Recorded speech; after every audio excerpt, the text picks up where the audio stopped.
Too fast! 20th Century Fox and George Lucas, the man who brought you American Graffiti, now bring you an adventure unlike anything on your planet. Star Wars. I am C-3PO, human cyborg relations, and this is my counterpart, R2-D2. Hello. The story of a boy, a girl, and a universe. It's an epic of heroes and villains and aliens from 1,000 worlds. A billion years in the making. The next chapter in the Star Wars saga. Then, in May of 1980, the Empire struck back. An epic of alien worlds.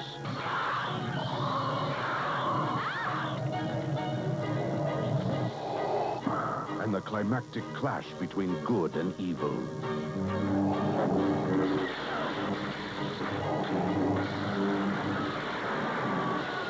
Join the further adventures of Luke Skywalker, Princess Leia, Han Solo, Lando Calrissian, C-3PO, R2-D2, and Chewbacca in a spectacular new episode of the continuing Star Wars saga, The Empire Strikes Back. Coming to your galaxy this summer. Well, now, this summer, for all of us in the Milky Way, comes Return of the Jedi, the third chapter in the Star Wars saga. This time, the evil Empire is constructing a gigantic new Death Star, which, when finally operational, will smash the good rebels once and for all. The rebels' only hope is to destroy the unfinished Death Star, but it's protected by a powerful energy shield beamed from the moon of Endor.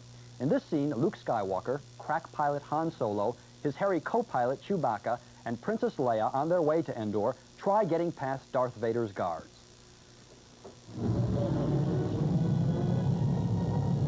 Shuttle Tidarium transmits the clearance code for shield passage. Transmission commencing. Now we find out if that code is worth the price we paid. It'll work. It'll work. Vader's on that ship. Now, don't get jittery, Luke. There are a lot of command ships. Keep your distance, though, Chewie, but don't look like you're trying to keep your distance. I don't know. Fly casual. Once they land on the moon of Endor, Han and Leia find themselves in a shootout with the Imperial Guard protecting the power station. Oh, shit! We need R2. Here's the terminal. R2, where are you? We need you in the bunker right away. Going? What do you mean you're going? Getting where are you? Hey, wait! It's no time to get ready. Come back! And here, in one of the film's most incredible scenes, the rebels chase the guards through the Redwood Forest on Endor.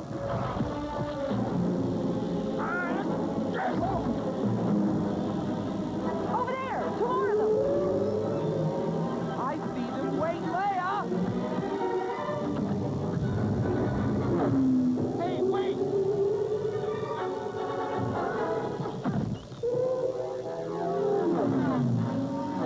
Quick, jam their comlink. Better switch.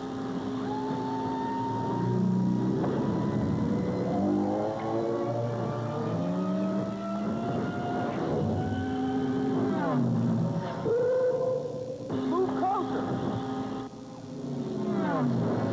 Get alongside that one.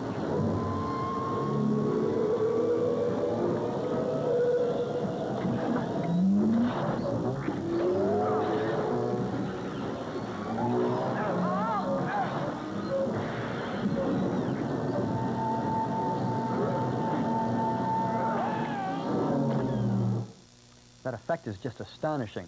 Well, meanwhile, Luke Skywalker goes to fulfill his destiny and confront the man who may or may not be his father, Darth Vader.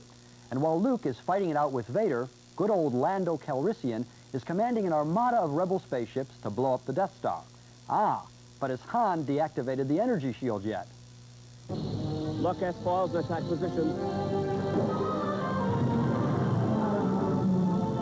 May the Force be with us. We've got to be able to get some kind of reading on that shield, up or down. Well, how could they be jamming us if they don't know if we're coming? Break off the attack. The shield is still up. I get no reading. You sure? Pull up! All craft, pull up! Take a base of action. Green group, strip across the holding sector as we shelter. Admiral, we have enemy ship, Sector 47. It's a trap. Fighters coming in.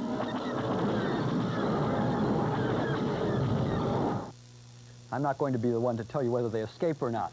Return of the Jedi is a great big movie surrounding a tiny little plot. But plot really isn't what Jedi is about anyway. Jedi is mainly about the wonders of filmmaking technology, and it has the most spectacular special effects I've ever seen. Not just spaceships this time, but a whole menagerie of realistically bizarre creatures like a giant hybrid of a frog and a worm named Jabba the Hutt, and an army of furry little bear men called Ewoks. Jedi does have some slow passages here and there, but every time you think it's going to stall, it revs right up again and takes your breath away with another dazzling display of filmmaking. Still, Jedi is more than special effects, and it has something its two predecessors didn't have. It's got some real emotion. We can't ever relive the experience of seeing Star Wars for the first time, but Return of the Jedi is a thrilling, occasionally touching, and fully satisfying conclusion to the best comic book of all time. It's fantastic. It certainly is. And you know, this movie did several things. It lived up to every challenge it faced. Everybody in the world has been waiting for 3 years for this picture. And it gave you new animals, it gave you new technology, it developed the story, and most important of all, it wrapped it up in a way that you really wanted to see it wrapped up. It had everything to say. It had to be made. It wasn't just made because the other two pictures were so fantastically popular. It really had a story to tell, and that's why it works. It's not cashing in on the two Exactly. films like Jaws 2 or something Exactly. like that. But I think most people want to know about this film. First, how does it compare with the two predecessors? And in my opinion, it compares very, very favorably. I think it's better than the second one, too, yeah. Yes, I think, well, it's the conclusion, Yeah. so it's got the advantage of building to a climax. And second, how different is it from its two predecessors?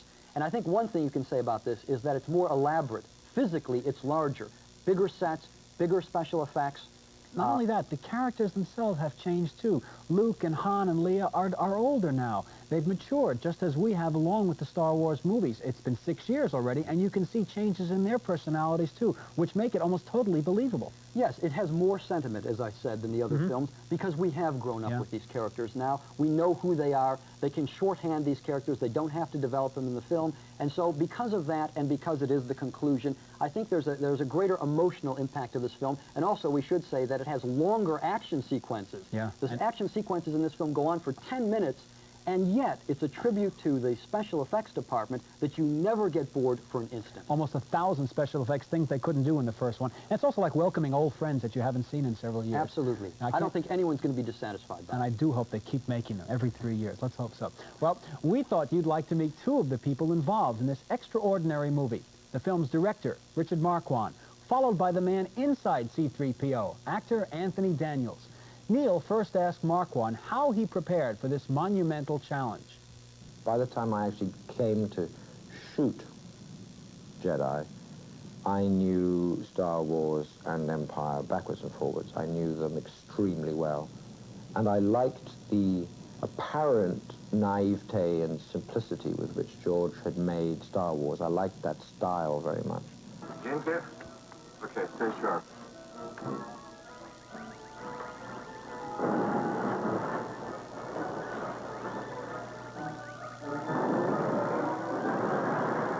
Here they come.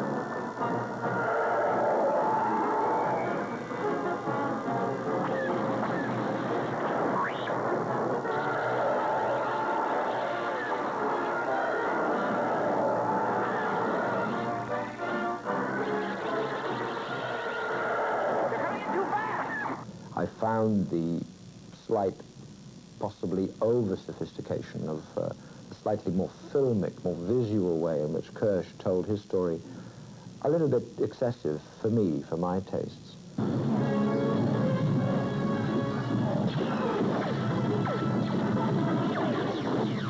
Echo Station Fox 7. We're on our way.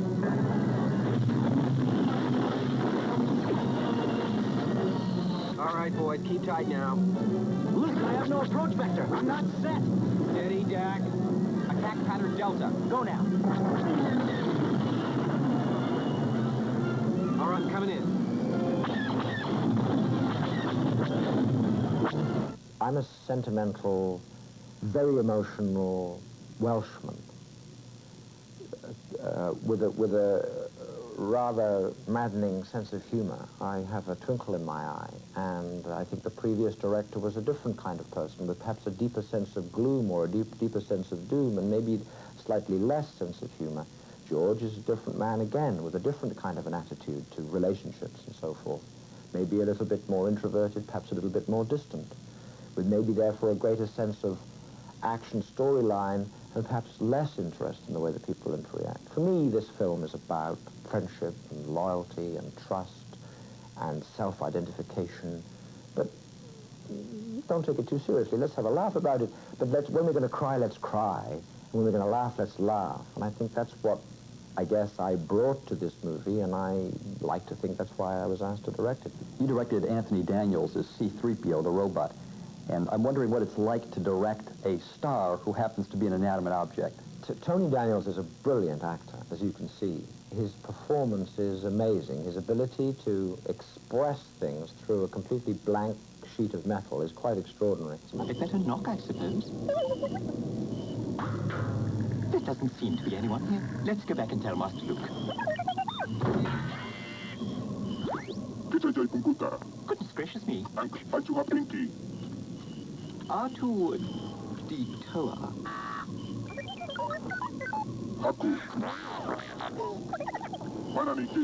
Bo, say 3POR. One of the problems of being 3PO is that R2 tends to come along with you, and he can be a bit of a pain in the... I don't think 3PO has one of those, but if he had, he'd be a pain in there. And it's a kind of definitely a love-hate thing between the two of them. And one of the main problems is that if you have a very serious discussion, for instance, with a cup of tea, so that if I sit here saying, you know, where are you going? Well, what makes you think there are settlements over there? Well, that weighs much. One of you is crazy. I mean, there's a lot of grown-ups watching you do this act, and it's a rare kind of act because you have to remember my lines and his lines and my reply, and the whole thing gets a kind of hysteria about it. Am I doing the right thing? And sometimes I get it wrong. I shall now have some tea. Well, now that we've seen two of the people behind the scenes of Return of the Jedi, and now that the Star Wars trilogy is completed, it may be time for some final thoughts. I think George Lucas is the Disney of the 80s and maybe the 90s if he makes more. Young people and old people can look at these three films and see science fiction as it is meant to be seen. And all of the science fiction films which follow will have to match the Star Wars trilogy in quality and excitement and universal appeal. Well, I can only look to the film's attraction for me, and I think that they attract me because George Lucas has created the world of children. And he's created the two major aspects of that world. One, magic with all the special effects, and two, the sense of order with the clear delineation between good and evil. And with those two aspects, you feel like a child again as you watch these movies. Well, now let's summarize the films we reviewed this week.